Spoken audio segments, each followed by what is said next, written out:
एक दिन गौतम बुद्ध अपने शिष्यों के साथ एकदम शांत बैठे हुए थे।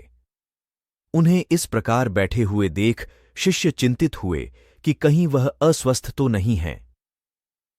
एक शिष्य ने उनसे पूछा कि आज वह मौन क्यों बैठे हैं, क्या शिष्यों से कोई गलती हो गई है? इसी बीच एक अन्य शिष्य ने पूछा कि क्या वह अस्वस्थ हैं, पर बुद्ध मौन रहे। तभी कुछ दूर खड़ा व्यक्ति जोर से चिल्लाया, आज मुझे सभा में बैठने की अनुमति क्यों नहीं दी गई है? बुद्ध आंखें बंद करके ध्यान मग्न हो गए।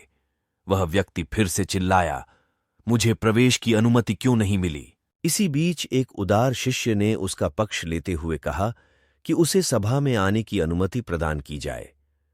बुद्ध ने आंखें खोलीं और बोले, नहीं, वह अछूत है, उसे आज्ञा नहीं दी जा सकती। यह सुनकर शिष्यों को बड़ा आश्चर्य हुआ। बुद्ध उनके मन का भाव समझ गए और बोले, हां, वह अछूत है।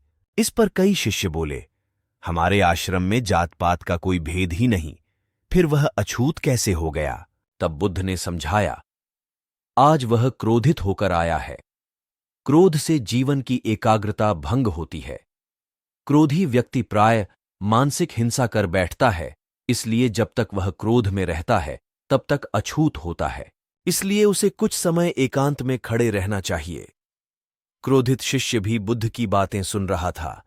पश्चाताप की अग्नि में तपकर वह समझ चुका था कि अहिंसा ही मनुष्य का महान कर्तव्य व परम धर्म है।